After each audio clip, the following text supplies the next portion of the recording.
ಪ್ರೀತಿ ಮಿತ್ರರೇ, ಇಲ್ಲಿರುವ ಎಲ್ಲ ಸಹೋದರ ಸಹೋದರಿಯವರೇ, ತಾಯಿಯವರೇ, ಎಲ್ಲರಿಗೂ ನಮಸ್ಕಾರ ತಿಳಿಸ್ತೀವಿ. ಇಡೀ ನಮ್ಮ ದೇಶದಲ್ಲಿ ಮಧ್ಯಾಹ್ನ 2 ಗಂಟೆಗೆ ಇಷ್ಟು ಸಂಖ್ಯೆಯಲ್ಲಿ ಒಂದು ಜನ ಇದ್ದಾರೆ. ಪುತ್ತೂರಿನಲ್ಲಿ ಮಾತ್ರ 43 ಡಿಗ್ರಿ ಬಿಸಿಲಿನಲ್ಲಿ ನಾವೆಲ್ಲರೂ ಕೂಡ ಒಳ್ಳೆ ಅಭ್ಯರ್ಥಿ ಕ್ಯಾಪ್ಟನ್ ಬ್ರಿಜೇಶ್ ಚೌಟ ಅವರು ಗೆಲ್ಲಬೇಕು. ನಾವೆಲ್ಲರೂ ಕೂಡ ಒಂದು ಕಡೆ ಸೇರಿದ್ದೇವೆ. ದಕ್ಷಿಣ ಕನ್ನಡ ಇತಿಹಾಸ ನಮ್ಮೆಲ್ಲರೂ ಕೂಡ ಗೊತ್ತಿರುತ್ತದೆ. ಯಾವಾಗಲೂ ಕೂಡ ಒಂದು ನ್ಯಾಷನಲಿಸ್ಟ್ ಜನ ಬಹಳ ಜಾಸ್ತಿ ಇರುವ ಒಂದು ಜಾಗ.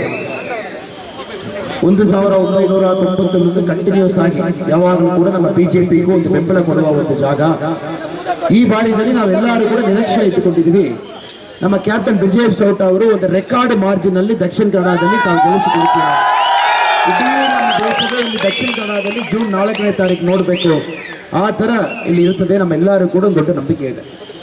ಪ್ರೀತಿ ಮಿತ್ರರೇ, ನಮ್ಮಲ್ಲಿರುವ ಅಭ್ಯರ್ಥಿ ಒಂದು ಬಹಳ ಒಂದು ಒಳ್ಳೆ ಅಭ್ಯರ್ಥಿ. ಎಲ್ಲ ಕಡೆಯಲ್ಲಿ ಕೂಡ ಬಿಜೆಪಿ ಒಳ್ಳೆ ಅಭ್ಯರ್ಥಿ ಅವರೇ ನಡೆಸ್ತಾರೆ. ಬಟ್ ಸ್ವಲ್ಪ ವಿಶೇಷ ಅಭ್ಯರ್ಥಿ. 9 ವರ್ಷ ಸೈನಿಕರಾಗಿ ನಮ್ಮ ದೇಶಕ್ಕೆ ಸೇವೆ ಮಾಡಿದವರು, ಗೋರ್ಖಾ ರೈಫಲ್ಸ್ ನಲ್ಲಿ ಸೇವೆ ಮಾಡಿದವರು, ಆಮೇಲೆ ಸಮಾಜದಲ್ಲಿ ಒಂದು ಸೋಷಿಯಲ್ ರಿಫಾರ್ಮರ್ ಆಗಿದ್ದು ಇವಾಗ ನಮ್ಮ ಅಭ್ಯರ್ಥಿಯಾಗಿ ನಡೀತಾ ಇದ್ದಾರೆ. ದೊಡ್ಡ ಕನಸಿರುವ ಅಭ್ಯರ್ಥಿ.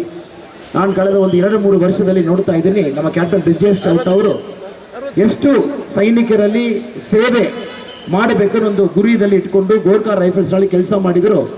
ಅದೇ ಗುರಿಯಲ್ಲಿ ನಮ್ಮ ಮುಂಚೆ ನಡೀತಾ ಇದ್ದಾರೆ. ದಕ್ಷಿಣ ಕನ್ನಡ ನಮ್ಮೆಲ್ಲರೂ ಕೂಡ ಗೊತ್ತಿರುತ್ತದೆ, ಬಹಳ ಒಂದು ಸೆನ್ಸಿಟಿವ್ ಜಿಲ್ಲಾ, ಒಂದು ಲೀಡರ್ಶಿಪ್ ಕೊಡುವ ಜಿಲ್ಲಾ. ಇವಾಗ ನಾನು ನಿಮ್ಮಲ್ಲೆಲ್ಲರೂ ಕೂಡ ಪ್ರೀತಿಯಲ್ಲಿ ವಿನಂತಿ ಮಾಡ್ತಾ ಇದ್ದೀನಿ, ಏಪ್ರಿಲ್ 20ನೇ ತಾರೀಕು 26ನೇ ತಾರೀಕು ನಾವೆಲ್ಲರೂ ಕೂಡ ದೊಡ್ಡ ಒಂದು ಸಂಖ್ಯೆಯಲ್ಲಿ ಇವರು ವೋಟ್ ಮಾಡಬೇಕಾಗ್ತದೆ.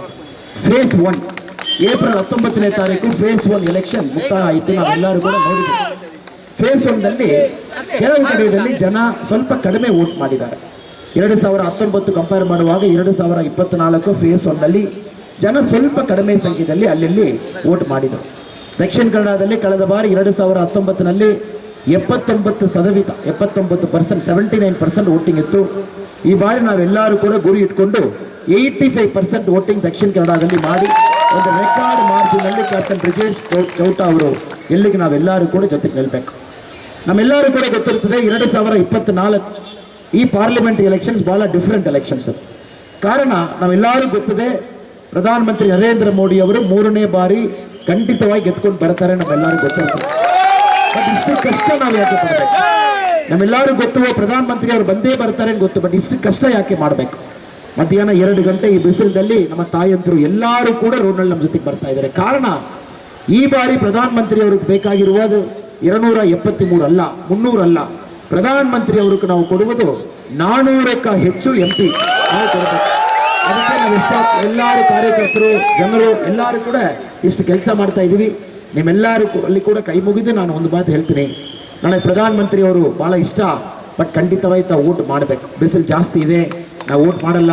ನನ್ನ ಒಂದು ವೋಟ್ನಲ್ಲಿ ಏನಾಗ್ತದೆ, ಪ್ರಧಾನಮಂತ್ರಿ ಬಂದೇ ಬರ್ತಾರೆ, ನಾನು ಖಂಡಿತವಾಗಿ ಹೋಗಿ ಕ್ಯೂನಲ್ಲಿ ನಿಂತ್ಕೊಂಡು ಈ ಬಿಸಿಲಲ್ಲಿ ವೋಟ್ ಮಾಡಬೇಕಾ?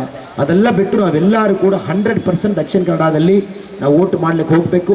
ಯಾರೆಲ್ಲ ಪ್ರಧಾನಮಂತ್ರಿ ಅವ್ರ ಮೇಲೆ ಪ್ರೀತಿ ಇದೆ, ಯಾರಿಗೆಲ್ಲ ನಮ್ಮ ಬ್ರಿಜೇಶ್ ಚೌಟ ಅವ್ರ ಮೇಲೆ ಪ್ರೀತಿ ಇದೆ, 100% ನಾವು ಹೋಗಿ ವೋಟ್ ಮಾಡಲೇಬೇಕು. ಇದು ನಿಮ್ಮಲ್ಲಿ ನಾನು, ಯಾಕೆಂದರೆ ಬಿಸಿಲು ಜಾಸ್ತಿ ಇರಲಿಕ್ಕೆ ಸಾಧ್ಯತೆ ಇದೆ. ಏಪ್ರಿಲ್ 26ನೇ ತಾರೀಕು ಕೂಡ 40-42 ಡಿಗ್ರಿ ಬಿಸಿಲಿರಲಿಕ್ಕೆ ಸಾಧ್ಯತೆ ಇದೆ. ನಾವೊಂದು ಸಂಕಲ್ಪವಾಗಿ ತಗೊಳ್ಬೇಕು, ಒಂದು ಸಂಕಲ್ಪವಾಗಿ ನಾವು ತಗೊಳ್ಬೇಕು. 100% ನಾವು ವೋಟ್ ಮಾಡಲೇಬೇಕು. ಕಾರಣ ಒಂದೊಂದು ವೋಟು ಕೂಡ ಈ ದೇಶ ಪ್ರಧಾನಮಂತ್ರಿ ಅವರಿಗೂ ಬೆಂಬಲ ಕೊಡುವ ವೋಟು. ನಮ್ಮ ಜೊತೆಗೆ ಎಲ್ಲ ದೊಡ್ಡ ನಾಯಕರಿದ್ದಾರೆ. ಸತೀಶ್ ಕುಂಪಲ ಅವರಿದ್ದಾರೆ, ನಮ್ಮ ಅಧ್ಯಕ್ಷರವರು ನಮ್ಮ ಜೊತೆಗಿದ್ದಾರೆ. 2 MLA ಅವ್ರ ಜೊತೆಗಿದ್ದಾರೆ, ನಮ್ಮ ಜನಪ್ರೀತಿ MLA ನಮ್ಮಲ್ಲೇ ಇದ್ದಾರೆ. ಹರೀಶ್ ಪೂಂಚಾನ ನಮ್ಮ ಜೊತೆಗಿದ್ದಾರೆ, ಬೆಳ್ತಂಗಡಿ MLA ಅವರು. ಗಿರಿರಾಜ್ ಗಟ್ಟಿಹೊಳೆ ಅಣ್ಣೆ ಬೈಂದೂರು MLA ಅವರು ನಮ್ಮ ಜೊತೆಗಿದ್ದಾರೆ. ಇದಕ್ಕೆ ಮುಂಚೆ ಪುತ್ತೂರು MLA ಇರುವ ನಮ್ಮ ಮತ್ತಂದೂರು ಸಾಹೇಬರವರು ನಮ್ಮ ಜೊತೆಗಿದ್ದಾರೆ. ವೇದಿಕೆ ಮೇಲಿರುವ ಎಲ್ಲ ಗಣ್ಯರು ಕೂಡ ನಮಸ್ಕಾರ ತಿಳಿಸಿ, ನಾವು ಈ ಎಲೆಕ್ಷನ್ನಲ್ಲಿ ನೆಕ್ಸ್ಟ್ 25 ವರ್ಷ ಈ ದೇಶ ಯಾವ ದಾರಿಯಲ್ಲಿ ಹೋಗ್ತದೆ ಆ ಡಿಸೈಡ್ ಮಾಡಿದ ಎಲೆಕ್ಷನ್. ನಿನ್ನೆ ನಾನು ಬೆಂಗಳೂರು ಪ್ರಚಾರಕ್ಕೆ ಬರುವಾಗ ಕಾಂಗ್ರೆಸ್ನಲ್ಲಿ ಕೆಲವು ಜನ ಚೊಂಪು ತಗೊಂಡು ಎಲ್ಲ ತಿರುಗಾಡಿದ್ರು. ನಾನು ನಮ್ಮ ಜೊತೆಗೆ ಅಧ್ಯಕ್ಷರು ಬಂದು ಹೇಳಿದ್ದೀನಿ, ಅಣ್ಣೆ ನಾವು ಇಷ್ಟು ಟಾಯ್ಲೆಟ್ ಕಟ್ಟಿಕೊಟ್ಟಿದ ಮೇಲೆ ಕೂಡ ಕಾಂಗ್ರೆಸ್ ಯಾಕೆ ಚೊಂಪು 11 ಕೋಟಿ ಟಾಯ್ಲೆಟ್ ನಾವು ಕಟ್ಟಿಕೊಟ್ಟಿದ್ದ ಮೂಲಕ ಕೂಡ ಕಾಂಗ್ರೆಸ್ ಅವ್ರಿಗೆ ಯಾಕೆ ಚೊಂಪು ಬೇಕಾಯಿತು? 2020ನಲ್ಲಿ ಅವರು ಎನಿ ಡ್ರಾಮಾ ಇವತ್ತು ನಾಳೆ ಮಾಡಿದಾರನ್ನ ಕೂಡ ನಾವು ಬಹಳ ಕ್ಲಿಯರ್ ಆಗಿರಬೇಕು. ಕಾಂಗ್ರೆಸ್ ಪಕ್ಷ ನಮಗೆ ಗೊತ್ತು, ಒಂದು ವಾರಂಟಿ ಇಲ್ಲ ಪಕ್ಷದಲ್ಲಿ, ಗ್ಯಾರಂಟಿ ಯಾರು ಜನ ನಂಬ್ತಾರೆ? ಆ ಪಕ್ಷಕ್ಕೆ ವಾರಂಟಿ ಇಲ್ಲ.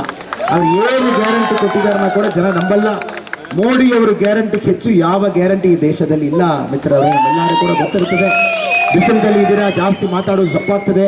ನಮ್ಮೆಲ್ಲರಿಗೂ ಗೊತ್ತು, ಇಡೀ ಪುತ್ತೂರಲ್ಲಿ ನಾವೆಲ್ಲರೂ ಕೂಡ ಗೊತ್ತಿರ್ತದೆ.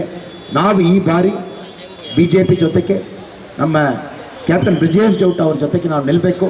ದೊಡ್ಡ ಒಂದು ಸಂಖ್ಯೆಯಲ್ಲಿ ಅವ್ರು ಗೆದ್ಕೊಂಡು ಬರಬೇಕು.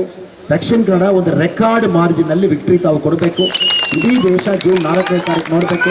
ನನ್ನ ಮಿತ್ರರು ಅರುಣ್ ಪುತ್ತಿಲ ಅವರು ವೇದಿಕೆ ಮೇಲೆ ಇದ್ದಾರೆ, ಅವರು ಕೂಡ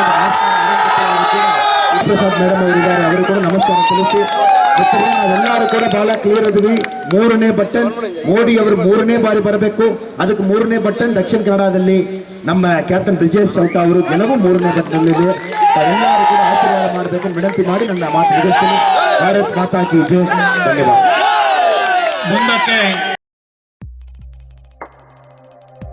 ವಸ್ತುನಿಷ್ಠತೆ, ವಿಶ್ವಾಸಾರ್ಹತೆ, ನಿಖರತೆಗಾಗಿ ನೋಡ್ತಾ ಇರಿ ನ್ಯೂಸ್ ಪುತ್ತೂರು, ಜನಮನದ ಪ್ರತಿಧ್ವನಿ.